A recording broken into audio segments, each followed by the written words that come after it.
Creation. This is your host, Sean, bringing you another episode. Thank you for joining me.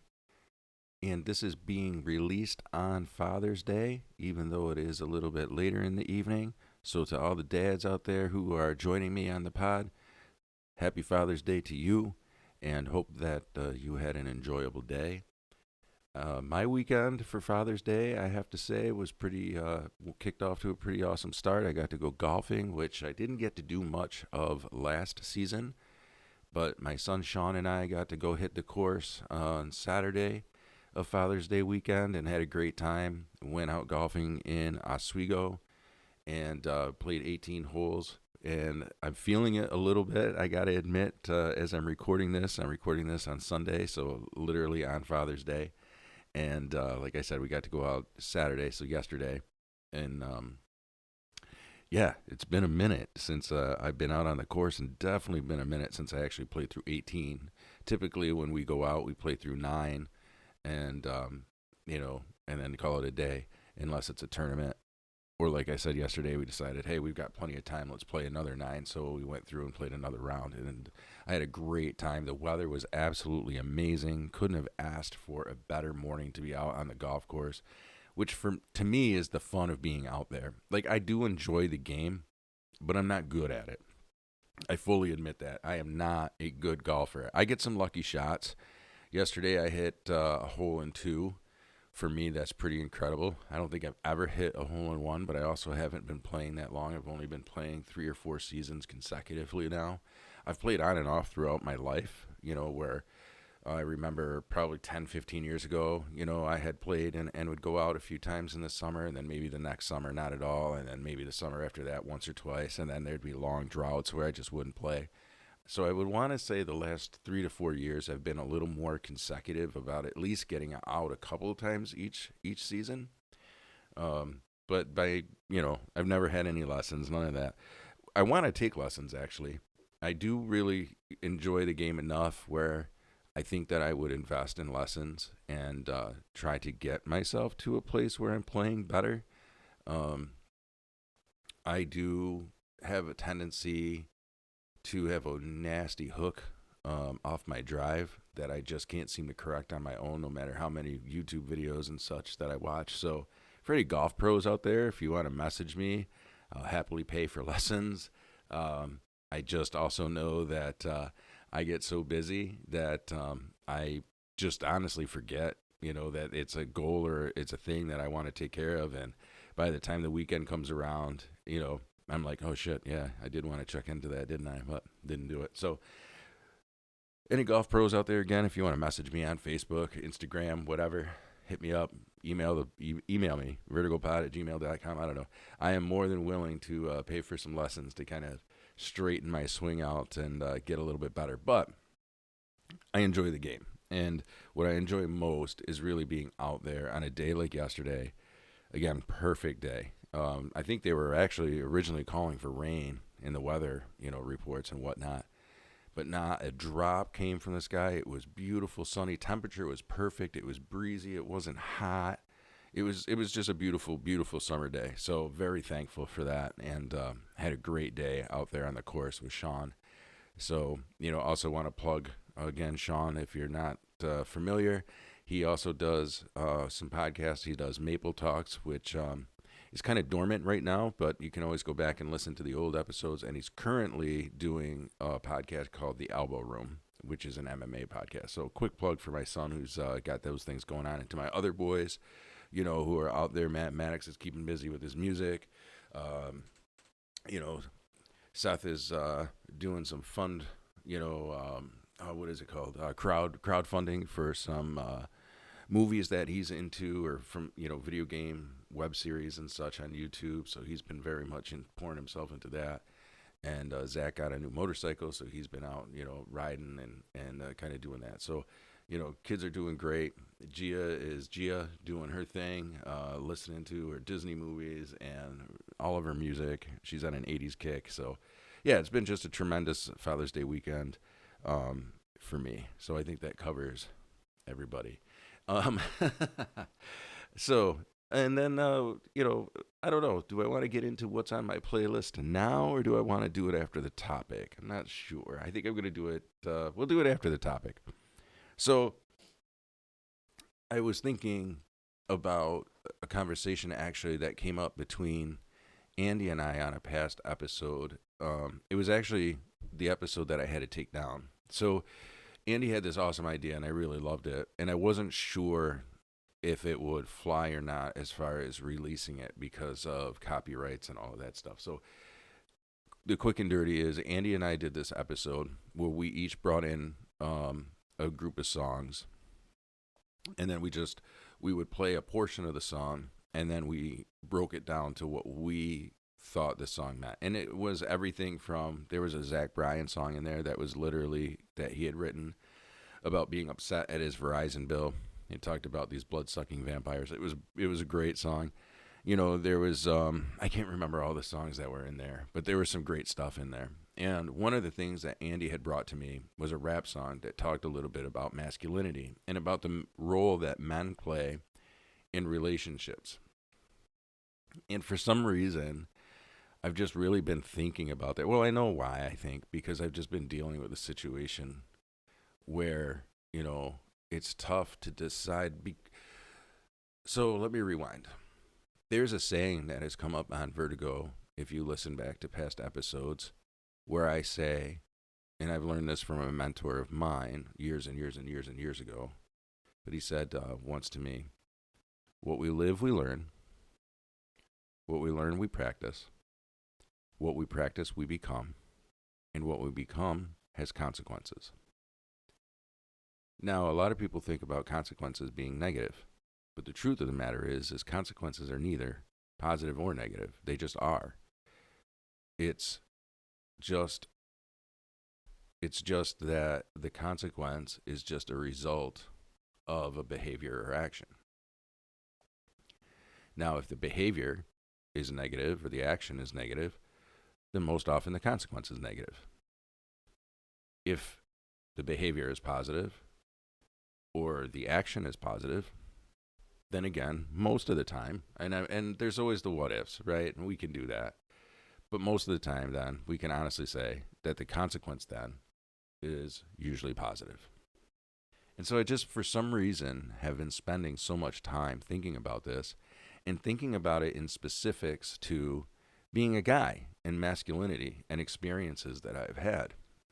I feel like over the past couple of years, there's been a buzzword on the internet of either toxic masculinity, or what I've also seen kind of tied to that is this whole Sigma male.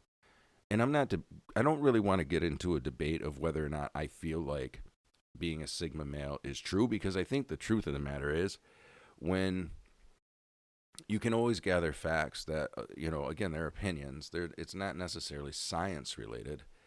And you can always grab opinions that are either pro or against. And so I don't really want to get into the argument of, do I believe that there is really such a thing as a Sigma male? Because the opinion will vary on the evidence. I have absolutely gone down the rabbit hole and read things on Sigma males on the internet where I've come up for air and said, yeah, I can get behind that. I think that that's true. I have also gotten behind the argument of against, and why Sigma males are really just another form of toxic masculinity. But then that begs to the question, what is toxic masculinity really? And I think all of us have different experiences and or answers to even that question. So I think for me, what I want to do is just kind of pull it back to the I. I want to talk a little bit about my personal journey. I feel like I have been a guy. So I'm going to base this solely off of my own experiences and keep it solely on the I, like I just said. And to do that, I need to give you a little bit of history. Okay? So I grew up in a home that I think confused masculinity in a sense. My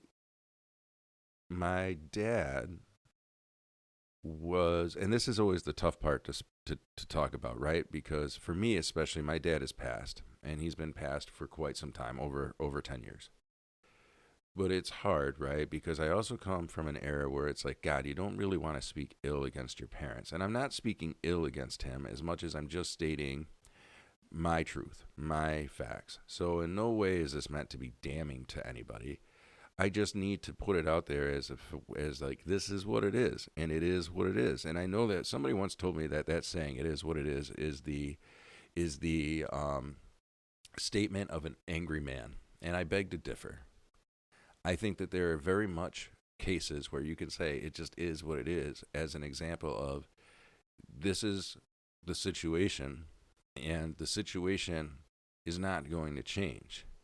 My reaction to the situation is what will change, right? And so how I react to that situation is actually what's more important. So me saying it is what it is just understanding that the situation is just that.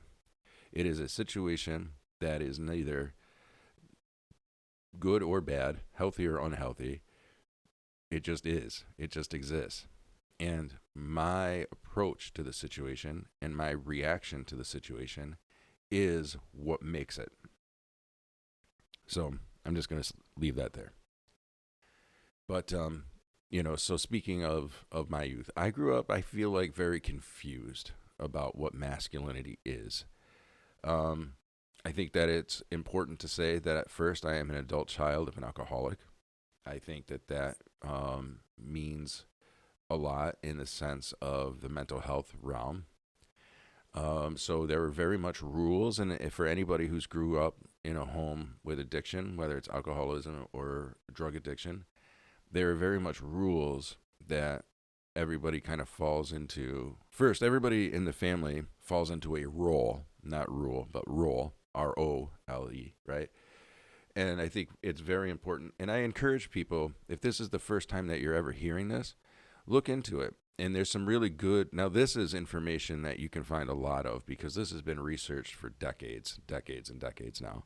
And so there's some really good information out there on, the roles that family members play in homes of alcohol and drug abuse and addiction. And so, anyway, with that kind of said and prefaced, see, there's that ADHD mind coming in, right? Easter egg for another episode, maybe. Um, so, yeah, where was I going with this? So, I grew up as an adult child. I am an adult child of an alcoholic.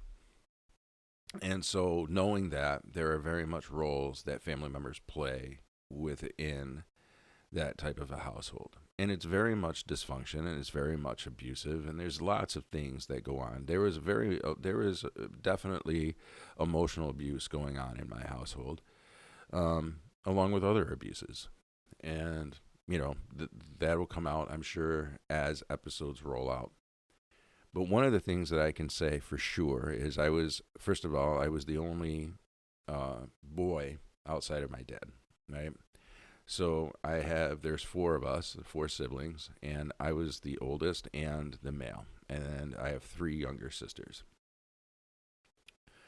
And so I guess I would actually love to hear their responses to this too, because this is something that I don't know the four of us have ever really got together and talked about. But I would love that opportunity.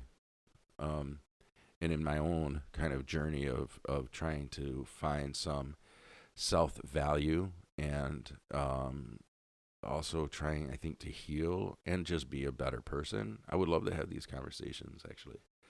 But so I don't necessarily want to go into my role so much as I want to go into what I have felt over the years. Um, because I think I got to be honest, and even at my age now, I'm not sure what my role was. It changed, and I think that's very commonplace. But what I can tell you is I grew up with a very weird view, I guess, of masculinity. I mean, on one hand, there was my dad, who was a fairly big guy. He was over 6 foot tall. He had a presence about him that very much kind of like gave off that like that toughness. You know, he was a boomer. He was born in 47. And so I think there are definitely things that define him. He was a Vietnam veteran, right? Um, so there was this toughness about him that just kind of emitted off of him, I think. He was a very intimidating person. He also had a huge heart and was a big teddy bear in a lot of ways. Um, but the other thing that's really strange is I can't really tell you that I knew him all that well. Even though I grew up with him, I don't really know him. I don't really know his story, and I don't know a lot about him. So there's confusion number one, the identity crisis. I don't really know much, and I don't know why that's important, but it feels like there has been something missing in my life. Like there was a puzzle piece, like the puzzle is there, but there's a couple of those pieces that had gotten lost along the way. And so therefore I'm not quite sure what goes there, and that's the best way I can really think to put it. Um, Also, I think that there was experiences that I had as a child where I had very much felt like there was a stain, I guess, on my soul, for a lack of better. I don't know. I know that's quite dramatic effect, right? But I don't know how else to kind of say it other than there's this stain that I just can't seem to get rid of, and in a way, it haunts. And I don't know how else to explain that, right? So and the reason I'm kind of talking about all of this is because it goes into what my view of masculinity is, which I think has one changed obviously, but has also been very confusing because on one hand, as I'm telling you, my dad very much emitted this feeling of don't fuck with me, you know, and there very much was anger in my home. There was very much anger. We knew anger very very well. Um, so I understand that feeling, which I think kind of goes into the masculinity thing because as I was a teenager in those formidable years and 20s, I very much was comfortable with anger. Anger I had no problem with. You know, somebody wants to fight, that's fine. I'll fight. I have no problem. I have no fear with that. Anger I understand. However, I also had this conflict in me emotionally that wasn't comfortable and didn't want to fight and really just kind of wanted to hide away sometimes from those conflicts. And so there was this conflict within me that was very uncomfortable because there was a part of me that very much understood that if I was mad or if I was angry, then the best way to I guess show that was through some type of violent outbreak, right? Whether it was breaking something, throwing something, or physically getting in an altercation with another person. But there was also this other part of my personality that very much struggled with that and felt like that was just not who I wanted it to be defined as, you know? Um, and how I just really wanted to just be at peace and also operated from a very emotional part of, I guess, my personality. And in my conversation with Kelly when she was here last and we were talking about ADHD, she had mentioned how ADHD is very much, people with ADHD very much operate from emotion. And so I can identify with that too, because there was a part of me that was like, sure, if I was angry and pushed to a limit, it was easy to allow that to explode. But really, there was a whole lot of underlying emotions that just weren't being dealt with. And I feel like I haven't even really dealt with them until recent. But where this all ties into masculinity is for me, I feel like I've had this really skewed view of like, okay, guys are supposed to be the ones that like, are supposed to be tough, ready to fight, ready to go to war in a sense, be a warrior. And that's very much one part of how I saw it. But then the conflict within me was like, but I don't necessarily feel like that. Like I very much would rather like talk out a situation and kind of say like, well, what's going on? Why are we here? Why are we in this environment? Why are you mad? Why am I mad? Or maybe we're not really mad. Maybe it's really something else because what I've learned over the years is that anger is just the tip of the iceberg. That's the emotion that's safe to show. That's the emotion that people understand and react to. But really, underneath all of that is maybe some fear, or maybe some embarrassment, or maybe some excitement or anxiety, or maybe, believe it or not, even a conglomerate of emotions.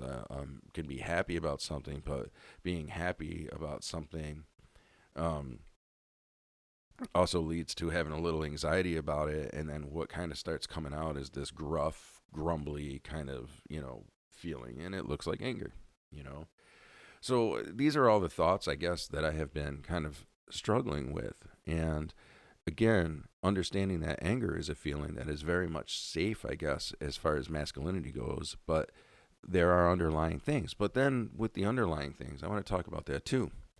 I've also learned that those aren't always safe, right? Because if I become vulnerable enough with somebody to tell them, like, really, I'm just like scared of this situation, or anxious about this situation, or I'm embarrassed, or um, overwhelmed, or I don't know, put whatever. But yet, if I'm vulnerable enough to say that, then it's like, oh, you're just being a pussy, and it's like, okay. So there's very much this like battle of, I don't want to look like I'm weak, because that's not a comfortable place to be sitting in either, right? Because then it feels like, at least as a guy, right? Like, if I put out there that I'm weak, then that makes me vulnerable. And if I'm vulnerable, then people will attack those vulnerabilities. And so that goes right back to, then I guess I need to show this angry side and just be ready to fight. And I can give you some examples. I've worked in a lot of different careers, first of all, which I'm starting to learn about myself, maybe part of that adult ADHD. So that's the other kind of cool thing about vertigo, is there's this underlying self-discovery of, maybe this is what that is, and maybe vertigo really, and the ramblings of vertigo are really just all part of this, and this is the healing journey, right? And you get a sneak peek to that. But anyway, careers. So I've worked all over the place, man. I actually, when I first graduated high school, I think my true passion, and I've talked about this in past episodes, was I wanted to be a musician. And that's really what it was all about. But I was told that that just wasn't going to be an option. Like, you cannot do that, right? I just had this message that you cannot be that. Only elite get to do that. And no one ever supported the fact that maybe with hard work, or maybe with going to shows, or maybe, doing it, and maybe I would have never made it, but maybe I would have, you know. I think I had the talent to. I just didn't understand what it took to get there. And I didn't have the supports either, which kind of goes into place with being an adult child of an alcoholic. Because again, if you look at the family dynamics that goes along with that, people were, everybody's in their role. And so there is no support system there, because everybody's acting out in this role. And so, anyway, I again encourage you to really go down and kind of investigate that for yourself if that's something of interest. So, sorry, allergy season. So, nose is a little bit plugged. Um, so anyway, careers, and so I've held a lot of careers. So initially, I wanted to be, like I said, a musician. And when I did graduate high school, um, I initially went to college, and I went to Onondaga Community College. Now, I really wanted to go for music, but what I ended up going for was humanities, which is basically like the 2 year degree at that time of being a social worker. Um, didn't do well in college at all. Had a hell of a time trying to, get through it. Hated school, hated being there. Didn't want anything to do it with it, so I quit. Quit school. Um, there were some other parts in there. Anger. Actually, I got to tell the truth. Um, I ended up leaving school because of an altercation, and the altercation looked bad on my school record, so it was in my best interest to leave school. So I left. Um, I left OCC, and let's see. I ended up working for OCO, which is a human service organization. I had started out working with adults with disabilities. So again, a male in a caretaker role. And so that was my first kind of wrestling match with masculinity, right? Because I'm in this role where I'm a caretaker. And of course, being a caretaker for other adults, especially adults with disabilities, right? That was very much seen at that point in time as a more feminine role. And so, of course, there's all of the, you know, what is the stereotypes and such that go along with that, right? And so I felt in some ways that that kind of made me act out more aggressively at times. I think that that was a point in my life where I really was trying to struggle with that whole identity of who I am, right? Being a male, early 20s, um, real early 20s, like literally 20, 21 years old. So just 20, actually. And in a caretaker role, again, that's deemed as more of a feminine role.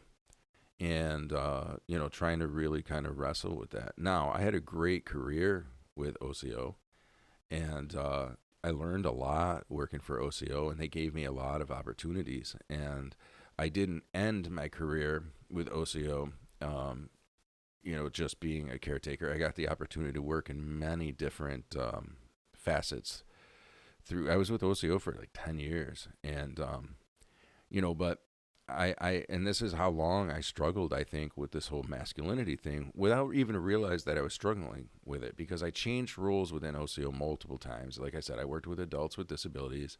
I actually worked for the rape crisis and domestic violence program within OCO for a while. I worked with youth services, and ended up ending my role as a supervisor within OCO. So, worked all over the place, did a whole bunch of different things, but all of those job changes within OCO, although I was still within one company, was really me wrestling with, one, who am I? Like, what is this? Like, I don't really know where I fit in, and I've always had this feeling of not sure where I fit in, wrestling with all of these things, of like just all the stereotypes, all the bullshit that comes along with that, all of that. So I ended up leaving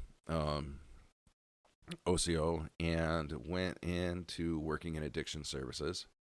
So I think that's when I really because the first thing I learned when I got into addiction services is nobody becomes a counselor because they want to counsel other people.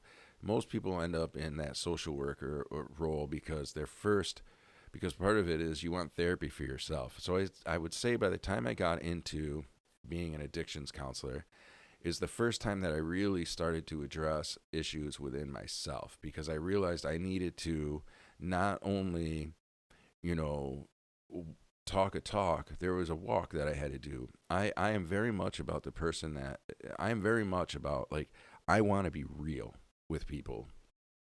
And I cannot sit across from somebody giving them advice and listening to their story of struggle with addiction and mental health and whatever, family, all of that stuff comes into it, right? And I can't do that if I'm not real with myself. So I do pride myself on that within me. So it really did force me to say, well, if I'm going to do this, then I need to fix some things within myself also. And so it very much was a path of, and I think that's where it kind of started. That's where the change in me kind of started, because I said, if I'm going to do this, then I got to do it, and I got to do it like all the way. And that's really when I started to kind of really wrestle with a lot of this stuff. And by this time I was probably 30-ish. Yeah, definitely. But you're going to see as I tell you the next part of this. So I worked within, addictions for a little while, and then I did a 180, and I went into the oil field. So I left this caretaking role and really jumped, head first into a role that was very much filled with masculinity, right? Leave caretaker, went into slam and iron together and like working with the quote unquote the bros. And listen, I loved my teammates at we got along well. And what I noticed from that position, what I noticed from working in the oil field is that even though that was the guys, right? Those guys that I worked with were like tough son of a bitches, man. But I had learned something that we all like had this thing where we wanted to be vulnerable because, after a long job, you're tired, you're exhausted, you've been out in the field for 12, 14 hours, like in the field working 12 to 14 hours. Now you've still got to drive your equipment back to your yard. And sometimes that was another 2 hours of driving. And so you're paired up in trucks and you've had a long day and you're chatting with one another and you really start to learn that we're all in this like weird tilt-a-whirl ride together of ebbs and flows and whatnot and spins and whatever, right? That we're all in this thing together, that really there's a vulnerability that we all share. We're all sharing feelings at the end of the day, you know, not anger. I could think of multiple times. There was a story that I told in the episode with Andy Carter where it was the Grinch stole vertigo. In that episode, Andy and I talked briefly about a scenario within the oil field, and I can think of so many times when you almost have to prove to your brothers that you have this toughness. Like if they're gonna, if one of the worst things, man, when you walk into um, a place with a bunch of your buddies, you got driller's mud all over you. You're tired. You're dirty. You just want to get a bite to eat and maybe something cold to drink, right? And everybody's staring at because people are very, very passionate about their beliefs. And when you are in a field like the oil field, you are hated or loved. There's no in between. There's no in between. And your brothers want to know that if you walk into a place where you're hated, that you've got their back, And so there's this hazing that goes on within that. And that's very much, I guess toxic masculinity, I guess, now that I'm kind of rethinking about it, right? But this whole struggle, but I think in a sense we all wanted to be vulnerable on one hand, but so then so there we go. So I'm struggling with this masculinity thing, right? And I work in the oil field. I leave the oil field. I go into the union. I was in the Painters and Tapers Union, local 38 out of Oswego, to my brothers, and and again, very much a masculine role, right? But again, what I observed was, as much as we all had this exterior toughness, when you really got down to the nitty gritty, when you really got down to knowing some of your brothers, you started to understand that they also had this longing to be maybe a little vulnerable too. And so again though, struggling with that vulnerability, right? And then I look at it from a societal point of view. So there's my experience, right? Um, and then I look at it from a societal point of view, and I start to understand some things differently, right? Like there's definitely a cry for um, from men and for men to maybe be a little bit more vulnerable and be able to say, and we know this from a mental health standpoint, that like we can't just shoulder it all. And we know that men's life expectancy is lower than women's, and a lot of that is because of the emotional stress that we keep to ourselves. We suffer in silence, and because even though society says, "Hey guys, you're allowed to talk about your feelings," and we know that you need to be able to do that, and even though that there are places where that's acceptable, the overall societal I don't think has really changed much, and that it's still very awkward to feel vulnerable. At least that's my experience. And so this is just like I said, what I've kind of really been thinking about is just how to react, because there's a part of me that feels like people understand when you react with anger. And coming from a guy, it's almost expected. But I can also tell you how uncomfortable that is, and that sometimes I just want to say like I'm hurt over the situation, or I'm embarrassed over the situation, or I'm whatever. And I don't know. I don't know. I don't always feel like it's safe, I guess, is what I'm trying to say, in society to do that. So I feel like that's kind of what encapsulates us, right? It's still okay to be like that tough guy, I'm going to bust your ass kind of thing. But it's not always okay to be like, well, I'm just really sad today, even though that's what the truth is, I guess. So I just feel like there's this lifelong battle, at least for me, that I've been fighting on how to be the best me, how to be the best Sean, and wanting to change, but also struggling with how that looks. Um, I could think about so many times I think, and where it's like I do the should haves, right? I wish I stood up and did something different here. I wish I did fight here. I wish I didn't fight there. I wish I don't know, man. It's just like this weird dichotomy, I guess. I don't know. It's just this internal struggle of not really kind of feeling like what's the right way to do this, and maybe that's the thing. There is no right way, but what I want to go back to is my original statement where I said, what we live, we learn, what we learn, we practice, what we practice, we become, and what we become has consequences. Because I want to go back and tie that into this for me. I grew up learning that anger is very much a safe emotion to show, fighting is very much okay. And as a male, I should exude some kind of toughness, right? I mean, and my life kind of aligned with that in some ways.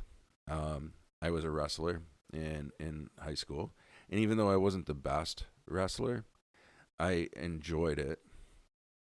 I didn't realize how much I enjoyed it until really later in life when I began to miss it. But I did enjoy it. And again, I wasn't the greatest wrestler. I really wasn't. But I could have been. I just didn't know. Yeah, that's a whole nother story for another podcast. And then later in life, I got into boxing. Love it. So there's definitely that part that I fed that, like, I have loved that. I love combat sports. I love, and I wish I kind of knew that when I was younger, because I think then I would have had an easier time, because I could have put that anger and that stuff there, I think. And maybe, I don't know, I don't know. I guess we can't do the what ifs and the should haves and whatnot. Just thoughts, just passing thoughts. So, but for me, again, what did I learn? I learned a lot about anger. So I've lived a lot of anger. And that's been a sad existence, I think, overall. Um, and now I'm in a phase where I'm trying to learn how to shed that anger. And man, that feels hard sometimes, because I feel like the harder I buck against it, and the harder I say, like, I don't want to be angry. I feel like situations just really tie you to that, right? I just feel like the more you try to change, the more it's in your face, you know? And that makes it difficult to change. So what I've lived, I've learned. What I've learned, I've practiced. I've definitely practiced anger. Um, and that's not always good, right? Because that definitely, even though I have no criminal history or anything like that, I definitely can say that I've been embarrassed by some of my reactions throughout my life. Um, my kids have definitely seen me in altercations, and I can't take that away. And it comes up at family gatherings at times. Oh my God, Dad, remember when you approached the neighbor about. It's like, I do remember, and I wish you didn't, I guess, because I wish that I could have handled myself differently in that situation. But I didn't have the maturity at that point in time to do it, you know? Um, so, and then I got to think about, well, God, what did I teach my kids? What did they live and learn? And what are they practicing now? It's weird how you get reflective as you get older about that kind of stuff, and you can't take it back. But what you can do is demonstrate a different side of you, I guess. And that's kind of where I'm wrestling with all of this now, is it's time to show a different side. But I don't know that I feel safe doing that either. I mean, sure, I do in some components. I definitely know that in my relationship with men, I'm very, very, very grateful in the fact that I can be vulnerable there. But boy, do I struggle being vulnerable outside of the four walls that are my home or whatever. And so hence vertigo. Um, so what we practice, then we become, and what we become has consequences. And that is true, because when we are so, you know, I feel like anger is a fire, right? And every time that anger arises, it burns up a little bit of us. And you can't get that back. You can't get that back.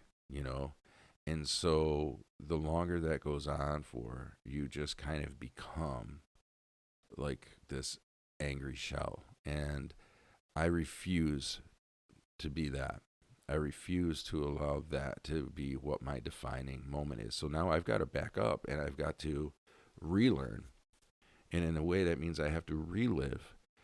I have to relive some of those past things in my life and think about and talk to that inner child and tell them, like, no, we handled it the best we could at the time, but I've got it now.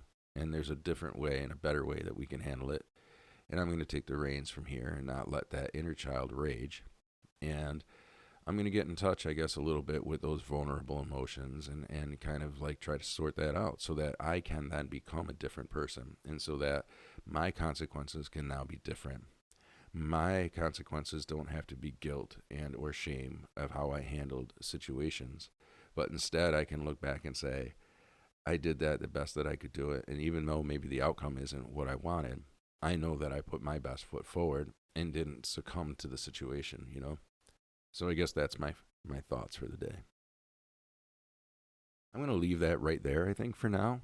I could ramble and continue, but I think it would just be that. It would just be rambling at this point. So I'm going to leave that there. So let's go into the next segment of Vertigo and what's on my playlist, right? This is the most exciting part. This is the part where everybody's really been waiting for. What's on my playlist? Sean, what are you listening to these days? So I have been in I've been going back and forth, actually. I brought up my buddy Andy. And a matter of fact, I still share, after we recorded that episode, and I never finished what happened with that episode. We did that episode and we posted it. And then what happened is YouTube and Spotify both blocked it because they do a scan for copyrighted content within a podcast. And so because there was other artist content within my podcast, like I said, we did play bits of the songs. We probably should have just mentioned the artist, the song title, and then read through some of the lyrics, and it would have stayed up. And so we're probably going to have to re-record that episode doing that. But it ended up getting taken down, and I got an email, stating you basically are using copyrighted content, and that's a no-no, and we are not posting this. And so we can block your account or you can take it down.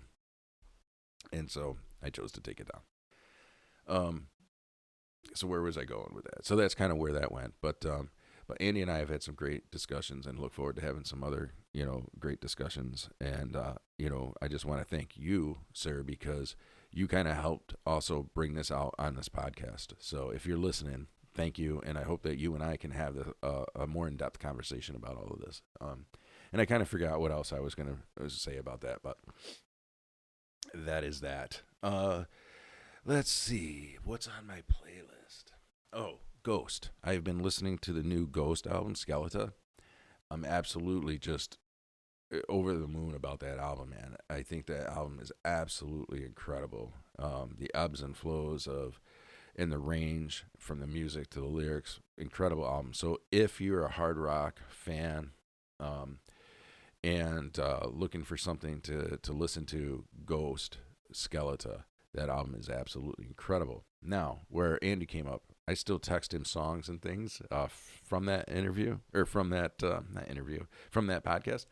And one of the things that I have shared with him was this song, Whiskey, by Trampled by Turtles. So I have also been on a little bit of a bluegrass kick.